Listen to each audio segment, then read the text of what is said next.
If we go to the settings in this project of DaVinci Resolve 17.4, the timeline frame rate cannot be modified in this particular project.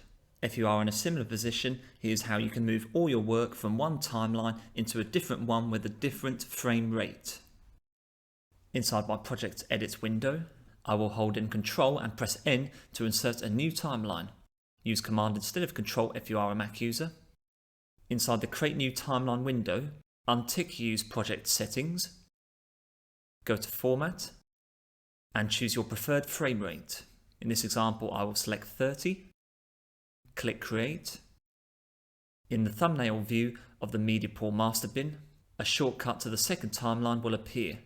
If I select the box which appears in the bottom right corner of this thumbnail for my new timeline, I can see confirmation of my new frame rate of 30. Return to your original timeline by double-clicking on the relevant thumbnail. To select all the media files on your edit timeline, first either select one edit or click in the blank section on the timeline itself. Holding Ctrl and press A to select all. Holding Ctrl and press C to copy. Open up your new timeline.